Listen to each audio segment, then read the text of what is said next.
오늘은 이 솔로몬의 이야기를 통해서 솔로몬의 명감이라는 말씀의 제목을 가지고 함께 은혜를 나누고자 합니다. 최근에 제가 이 KBS 다큐멘터리, 예전에 했던 다큐멘터리인데요. 부국의 조건이라는 경제 다큐멘터리를 보았습니다. 거기서 강대국에서 쇠락했던 나라들을 이야기하면서 왜 그들이 멸망하게 됐고 무너지게 됐는지를 설명해 주었습니다. 그 예로 이제 로마나 베네치아, 중세 베네치아라든가 여러 나라들의 이야기를 듣는데요. 그 이야기의 핵심은 뭐냐면 국가의 권력이 부강해지고 경제가 활성화될 때 한 사람의 권력이 모든 것을 독점하게 되면서 백성들의 삶은 가난해지고 어려워지면서 망하게 됐다는 이야기를 들었습니다. 그러면서 제가 생각한 건 뭐냐면 모든 것이 그런 것 같아요. 옛날 사람들도 이렇게 얘기했죠. 민심이 천심이다.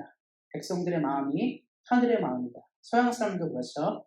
사람들의 목소리를 듣는 것이 신의 목소리를 듣는 것이라고 서양 사람들도 얘기했고 동양 사람들은 제가 말씀드린 것처럼 민심은 천심이라 얘기했습니다. 결국 사람들의 마음을 알아듣고 백성들의 마음을 듣는 것이 지도자라든가 또 무엇을 인도하는 많은 사람, 중요한 왕이라든가 영주라든가 이런 사람들이 마땅히 해야 될 일이라는 것이죠. 그래서 과거부터 지금까지 훌륭한 임금과 훌륭한 사람이 통치하던 시절에는 항상 떠오르는 단어가 한 가지입니다. 백성을 위하는 마음이었어요. 한국 역사에서는 세종대왕이 제일 유명하죠. 세종대왕이 통치하던 시절에 조선은 가장 행복했고 모든 것이 풍부했던 시절인데요. 그때를 보면 항상 백성을 생각했습니다. 우리 백성들이 잘 먹고 잘 사는 것이 나라가 튼튼해지는 길이라 생각한 것이죠. 근데 반면에 나라가 굉장히 힘들고 어려울 때를 한번 생각해 봤으면 좋겠습니다. 그때 대부분의 통치자들은 자기 것들만 챙겨요. 왕만 부자고 또 귀족들만 부자고 일반 백성들은 먹을 것이 없고 가난해서 고통하는 시기를 겪습니다. 그때는 나라가 위기를 겪고 어려움을 겪는 것이죠. 그래서 과거의 사람들은 그래서 항상 좋은 통치자의 기준은 바로 사람들의 마음, 백성들의 마음을 듣는 것이라 생각합니다. 현대도 다르지 않죠.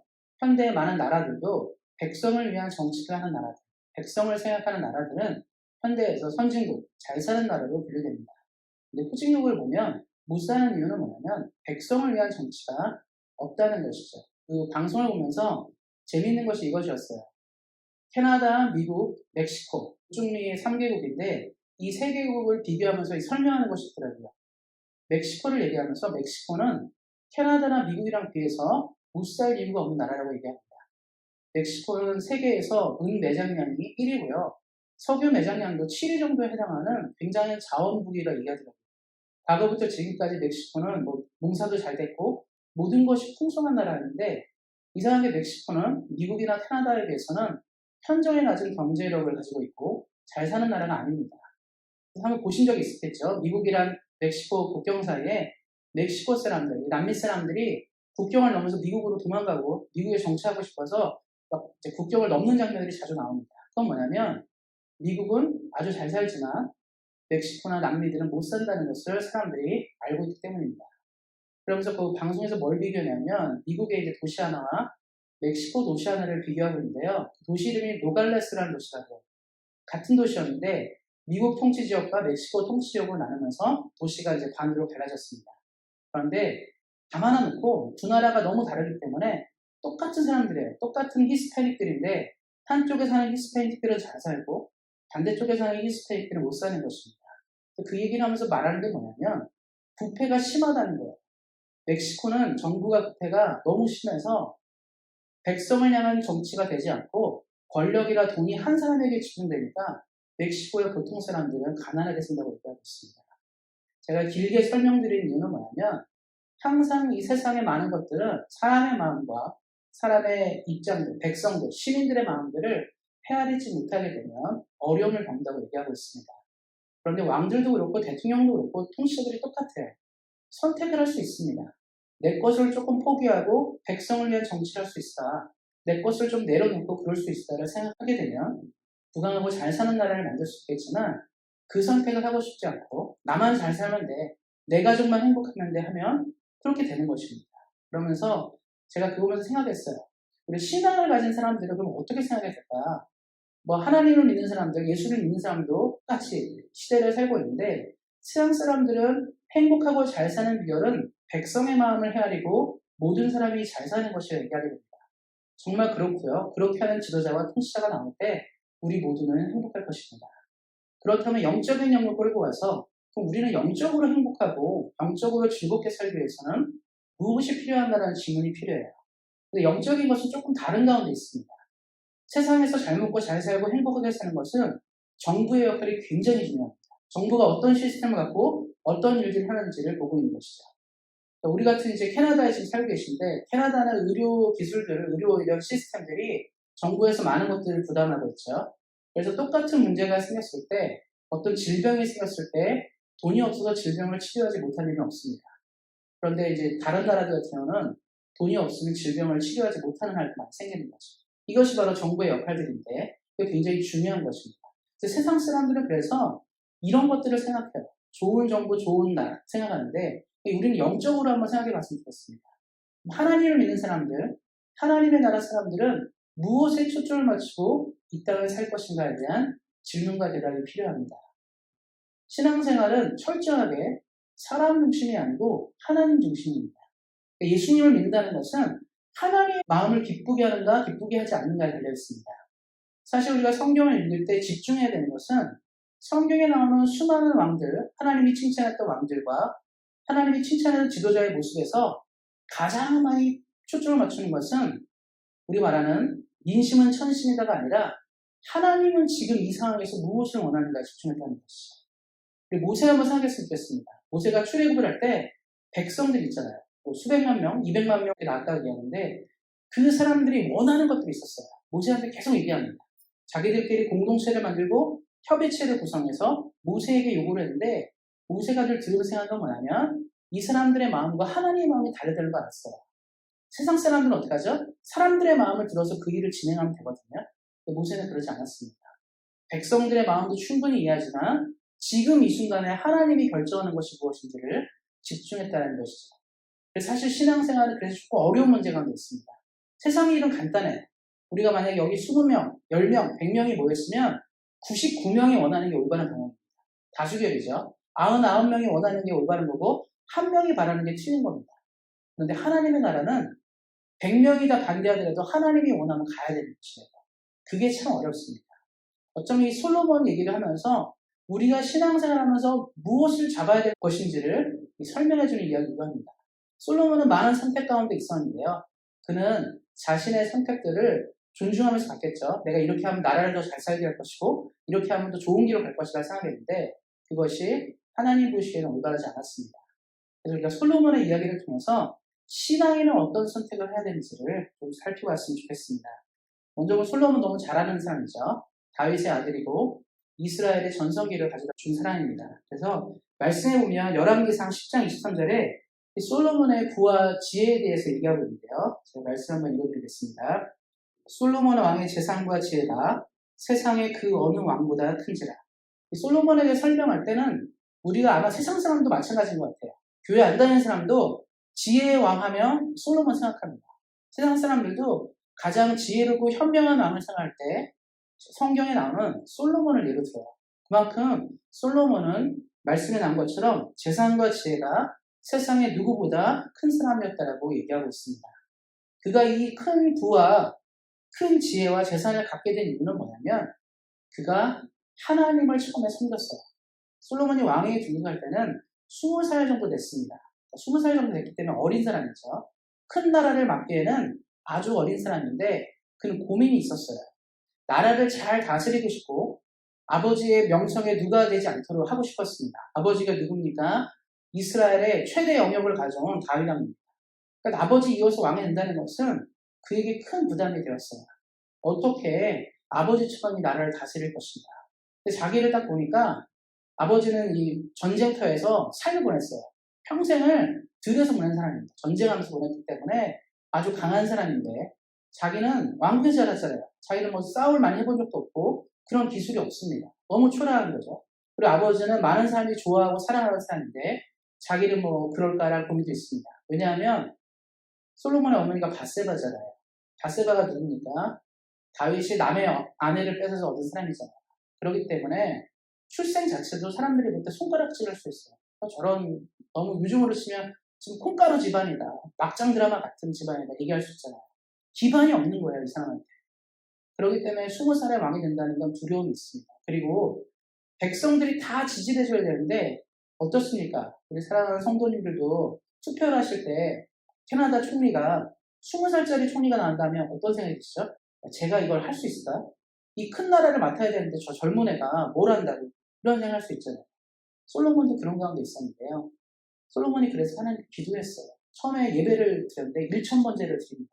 그건 뭐냐면 내가 이것을 감당할 수 없으니까 그러니까 1,000번의 예배를 통해서 하나님께 기도했어요. 하나님, 나는 이 나라를 맡을 능력이 없습니다. 내가 부족한 사람이라는 것을 고백했다는 거죠. 그때 하나님이 꿈에 나타나서 솔로몬에게 얘기합니다. 너가 이렇게 나를 사랑하고 내게 예배를 드렸는데 내가 너한테 무엇을 해주기 원하냐 물어봤어요. 그럼 우리가 어떤 생각이죠? 나라를 잘 다스리게 우리 같이 뭐 삼손 같은 힘을 주십시오. 아니면 우리 다윗같이 용감한 자가 되게 해주시고, 아니면 재정을 많이 넓혀주시고, 아니면 주변의 나라들이 싸그리 망하게 해주시고, 이렇게 얘기할 수 있는데 솔로몬이 뭐라고 말했냐면 저는 어려서 나라를 통치하고 백성의 마음을 헤아릴 능력이 부족합니다. 지혜를 주십시오. 하나님, 이 사람들의 마음을 헤아리고 나라를 잘 다스릴 수 있는 은혜를 달라고 기도했습니다. 이것이 하나님의 마음을 감동시켰어요.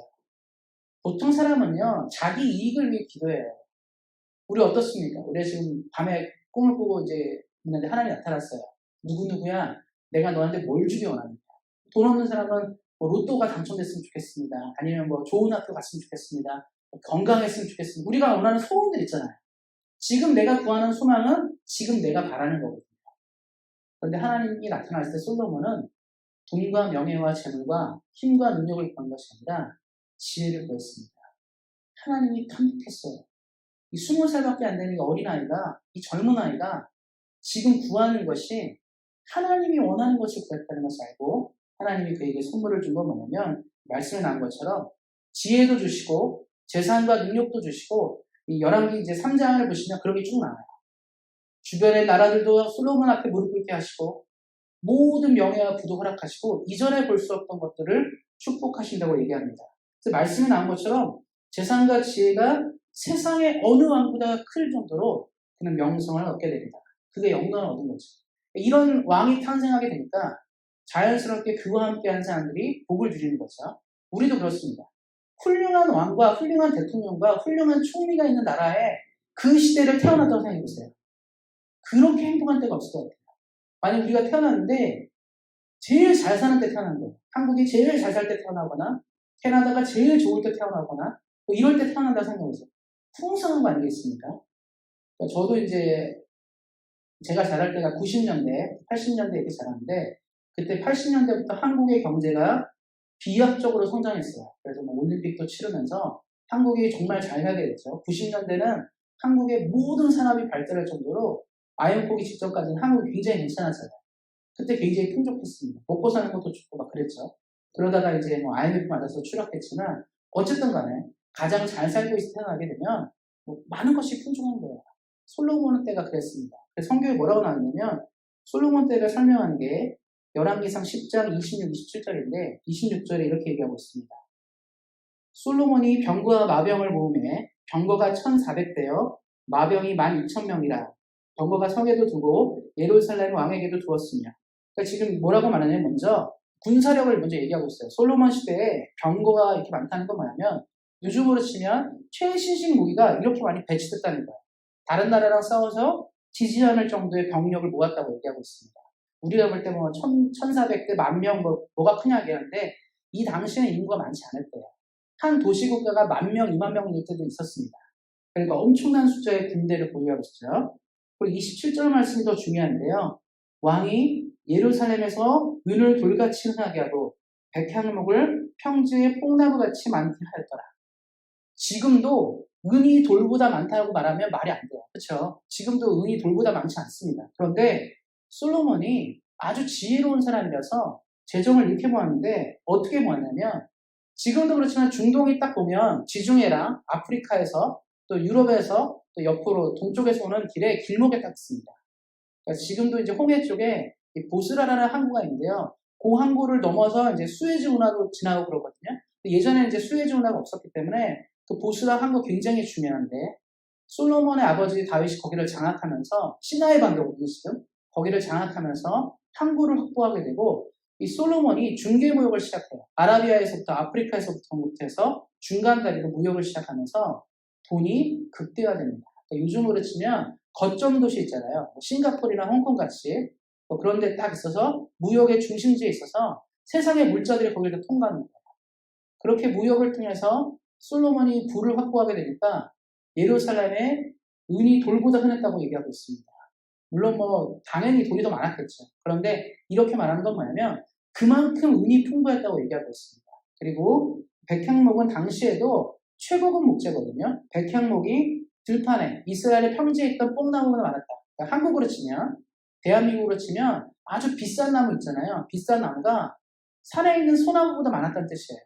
그러니까 이 부가 아주 극대화된 거죠. 이스라엘 사람들은 굶어 죽는 이가 없고 고통하는 이가 없을 정도로 나라 전체가 완전히 잘 살겠다는 것을 얘기하게 됩니다. 그러니까 솔로몬이 있던 시대는 너무나 행복한 거예요. 예전 시대는요, 전쟁이 끊이지가 않습니다. 현대는 그래도 뭐 유엔도 있고 뭐 국제 협약도 있어서 전쟁 같은 거를 방지하고 뭐 이런 게 있지만 이 당시에는 그런 거 없습니다. 힘세면 옆 나라 쳐들어가서 다 깨부시고 다 뺏어오는 거예요. 그런 시대였기 때문에 이런 당시에 시대가 태평했단 말은 나오기가 굉장히 어려운데 솔로몬이 태평의 시대를 가져왔습니다. 사실 이 솔로몬의 이름의 뜻이 평화라는 뜻이에요. 우리 히브리어 샬롬 아시죠? 같은 뜻입니다. 그러니까 평화의 시대를 가져온 대단한 군주였어요. 너무나 행복하고 괜찮았습니다. 많은 사람들은 그 시대에 많은 것을 누렸고 모든 것이 발전하던 그런 엄청난 시대 가운데 있었습니다. 근데 문제는 뭐냐면 솔로몬이 처음에 어떻게 시작했죠? 하나님께 내가 지혜가 부족하고 능력이 부족하다 기도해서 하나님의 은혜를 주셔서 그가 복을 받고 나라가 점점 더 풍성해지고 부강해졌어요. 문제는 여기서입니다. 우리가 인생에서 흔히 위기를 말할 때 힘들고 어려울 때 위기가 오는 것이 아니고요. 뭔가 강성해지고 부유해졌을 때 위기가 생깁니다. 솔로몬이 점점 잘 되기 시작하니까 사람들이 어떻게 얘기하죠? 멀리 있는 외국에 있는 나라 사람들은 하나님 모르잖아요. 그럼 거기 방문하면 뭐라고 하죠? 야, 너가 정말 대단한 왕이구나. 솔로몬 왕이 대단하니까 이스라엘이 이렇게 잘 사는구나. 이런 얘기를 한 명이 있겠습니까? 아프리카에서, 아라비아에서, 저쪽, 서쪽에서, 동쪽에서 오는 사람마다 얘기하는 게 뭐냐면 당신 정말 대단하다. 어떻게 이런 나라를 만들었냐는 칭찬을 그가 듣기 시작한 거예요. 그러니까 어떤 마음이 생기죠? 사람이 착각하면 안 되는데 하나님이 은혜를 줘서 내가 잘 된 건데 내가 무슨 생각하는 거죠? 내가 능력이 뛰어나는 거예요. 내가 잘나서 된 것은 아닌가라는 생각이 그에게 들어오기 시작합니다. 얼마 전에 저는 역사 다큐멘터리 좋아해서 역사저널 그날이라는 이제 프로그램을 거의 매주 보거든요. 보는데 의정왕이가 나오더라고요. 백제 의정왕 아시죠?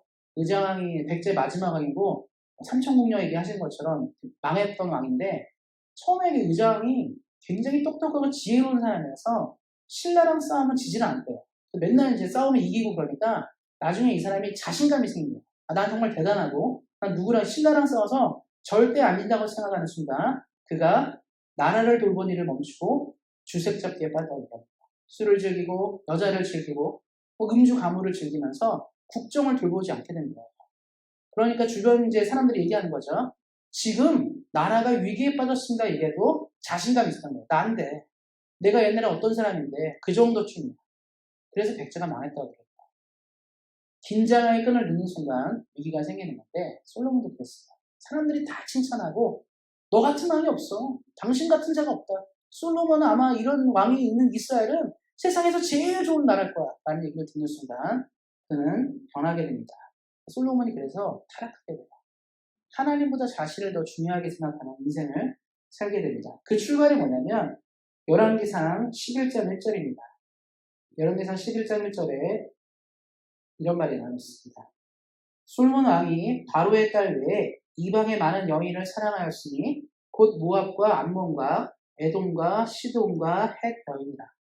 솔로몬이 성경에 나오는 얘기를 하면 솔로몬이 부인 1000명이 넘었다고 해요. 이 솔로몬이 어떻게 이제 나라를 운영했냐면 나라가 강성해지고 하나님의 은혜로 강해졌잖아요. 그런데 이제 인간적인 꾀를 낸 거죠. 나라를 유지하는 길은 어떻게 해야 될까? 주변 나라들과 혼인동맹을 맺는 거예요. 그러니까 주변에 있는 모든 나라들이랑 솔로몬이 다 사인 거예요. 옆에 아프리카 쪽에도 사이고 아라비아 반도 쪽에 또 사이고 북쪽이나 다 사이니까 솔로몬을 건드릴 나라가 없게 된 거지. 인간적인 꾀를 내기 시작하는 겁니다. 그리고 중요한 건 뭐냐면 하나님은 이방인과의 혼인을 금했거든요. 솔로몬은 이 방법을 선택해요. 그건 뭐죠? 자신이 선택한 지혜로운 방법입니다. 그런데 솔로몬의 이 방법이 나쁜 방법이 아니에요. 고대 사회는요, 모든 왕국들이 나라를 안정시키기 위해서 적국의 사람들과 결혼하고 혼인동맹을 많이 맺습니다. 공격을 안 하는 거죠.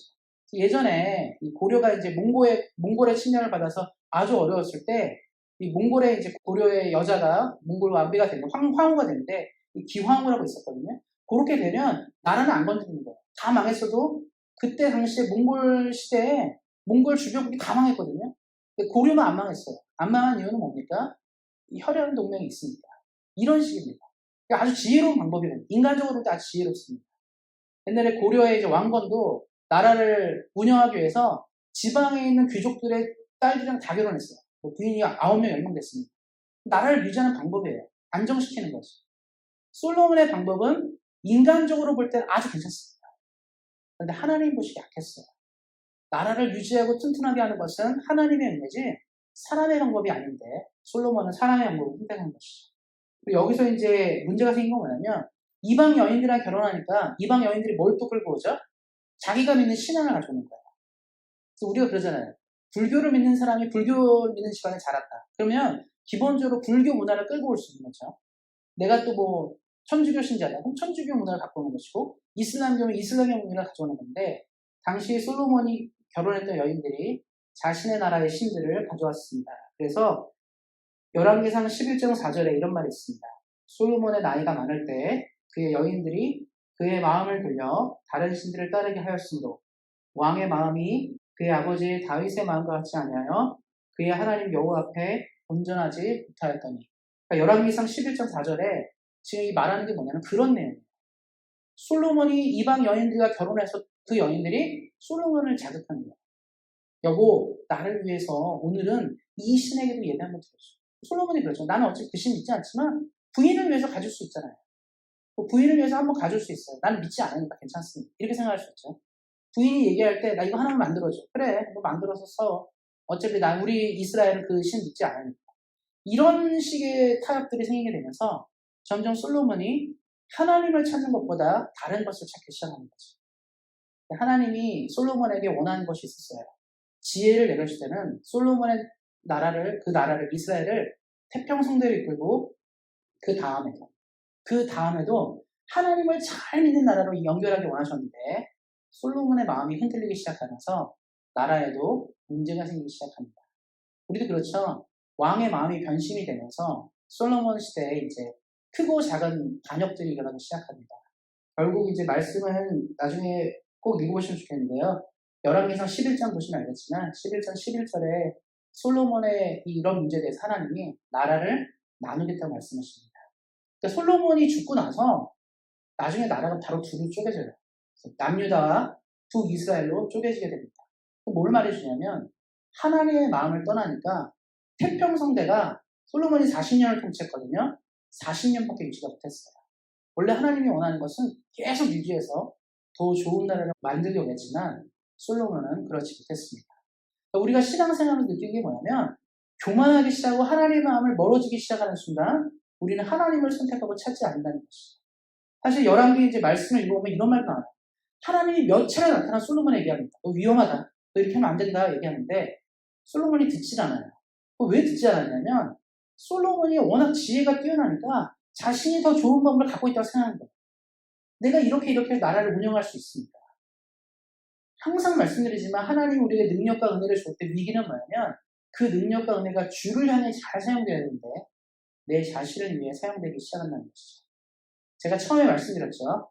부국의 조건, 좋은 나라, 부자의 나라의 조건에 가장 필요한 것은 혼자 독식하고 자기가 가지려고 잘못 선택하게 되면 나라가 어려워지는데 신앙생활도 마찬가지입니다. 하나님을 중심으로 믿음을 생활하고 하나님의 은혜를 따라 가야 되는데 내가 원하는 대로 자꾸 선택을 하게 되잖아요. 처음에는 잘 모르는데 그 선택이 큰 문제를 가져오는 것이죠. 그래서 솔로몬의 명과 암이라고 설교 제목을 드렸는데 솔로몬이 영화를 가져온 왕이기도 하지만 솔로몬이 이스라엘의 분열을 가져온 왕이기도 합니다. 솔로몬이 죽고 나서 나라가 분열된 다음에 통일이 안 돼요. 계속 갈라진 채로 있다가 결국 아수르와 바벨론에 의해서 나라가 멸망하게 됩니다. 우리는 나중에 보면 왜 왕들이 이렇게 살았을까 저렇게 살았을까 얘기하지만 그 출발이 뭐냐면 솔로몬이었어요. 솔로몬이 그렇게 살지 않았다면 그런 일이 생기지 않는 것이죠. 그래서 솔로몬의 인생을 볼 때 하나님이 원하는 대로 안 살게 되면 결국 이런 결과를 가져온다는 것을 보게 됩니다. 다행인 것은 솔로몬이 유언을 안 돼요. 근데 오늘 우리가 가장 주목해 봐야 될 것은 바로 솔로몬의 유언입니다. 솔로몬이 전도서 1장 2절에 이런 유언을 남기는데 이렇게 얘기합니다. 말씀을 제가 읽겠습니다. 전도자가 이르되 헛되고 헛되며 헛되고 헛되니 모든 것이 헛되도다. 전도서 1장 1절에 전도자가 바로 예루살렘 왕이라고 얘기하는데 바로 다윗의 아들 예루살렘 왕이라고 얘기하는데 그 사람은 바로 이 솔로몬입니다. 솔로몬이 지금 이렇게 얘기하고 있어요. 헛되고 헛되며 헛되고 헛되니 모든 것이 헛되도다. 이 짧은 한 문장에 헛되다는 말이 무려 5번이나 나옵니다. 내가 모든 것을 잃었다. 부와 명예와 지혜와 세상 사람들이 가지지 못한 모든 것을 잃었는데 그가 죽음 앞에서 말하는 건 뭐냐면 헛되다라고 얘기했어요. 제가 예전에 다윗의 유언이라는 설교 한번 나눈 적이 있는데 다윗은 죽기 전에 너는 대장부가 돼서 하나님의 말씀을 지키며 살아라고 아버지는 그런 유언을 자식들에게 남겼거든요. 그래서 하나님을 섬기는 것이 무엇보다 중요하다고 강조했는데 솔로몬의 마지막 유언의 출발은 뭐냐면 헛되다. 내가 모든 것을 가졌지만 헛되다. 나중에 죽으려 보니까 끌고 갈 수 있는 게 없다는 걸 알았어요. 그럼 솔로몬이 이런 얘기를 합니다.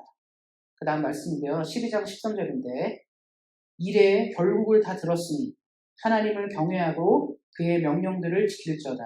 이것이 모든 사람의 본분입니다. 인생에 고민이 생기고 답이 없는 사람들, 특별히 젊은 사람들도 그렇고 나이 드신 분도 마찬가지인데 전도서를 꼭 읽어보셔야 돼요. 모든 것을 가진 솔로몬이 무엇을 얘기합니까? 헛되다고 먼저 출발하고 그 다음에 마지막에 뭐라고 말하냐면 너가 이거 다 들었잖아. 내가 얼마나 영화롭고 지혜롭고 모든 것을 누렸지만 결국 내가 너에게 이루고 싶은 건 뭐냐면 하나님을 섬기지 않는 인생, 다른 말로 하면 은혜를 모르는 인생, 하나님이 누구신지를 모르는 인생은 결국 헛된 삶을 살게 됩니다. 내가 좀 더 건강하고 괜찮았을 때 주를 위해 살았어야 되는데 그렇지 못했다고 얘기합니다. 그리고 사람의 본분이 무엇이냐? 내가 이 마지막 순간에 다시 한번 얘기하는데 이것을 기억하고 살라고 얘기하는 것이죠. 사람의 본분은 무엇이냐? 그의 명령, 하나님의 말씀과 명령을 따라 살아야 되고 하나님을 경외하는 인생이라고 이야기하고 있습니다. 말씀을 맺고자 합니다. 이 땅을 살 때 우리에게 가장 큰 고민은 내 마음이 원하고 내가 즐거워하는 것과 하나님의 뜻 가운데 고민이 있습니다. 물론 내 눈으로 볼 때 내가 원하고 바라는 것이 답일지 모르겠지만 하나님은 말씀하세요. 하나님이 우리 인생을 가장 잘 아시고 우리에게 가장 좋은 것들을 주시는 최고의 분이십니다. 그는 최고의 신이에요. 이 땅의 모든 백성들을 염려하고 고민하시는 위대한 하나님이십니다. 그리고 우리의 삶이 하나님을 선택하기 시작한다면 제가 말씀을 나누면서 솔로몬의 명과 암이라 얘기했는데 우리에게 명만 있을 거예요. 어둠은 없을 것입니다. 그럼 우리가 하나님을 던지는 순간 우리에게는 어둠만이 깔리게 될 것입니다. 말씀을 기억하시고 우리 사랑하는 성도님들은 언제나 하나님의 말씀을 지키고 경외함으로 사람의 분분을 다함으로 아름답고 좋은 영광만을 이루시기를 예수님의 이름으로 축원드립니다. 기도하겠습니다. 하나님 감사합니다. 우리에게 말씀의 은혜를 허락하시 하나님, 우리의 삶이 누구보다 하나님의 뜻을 따라 사는 인생 되게 하시고 하나님을 따라 걸음을 걷는 우리 모두가 되도록 함께 하시기를 기도합니다.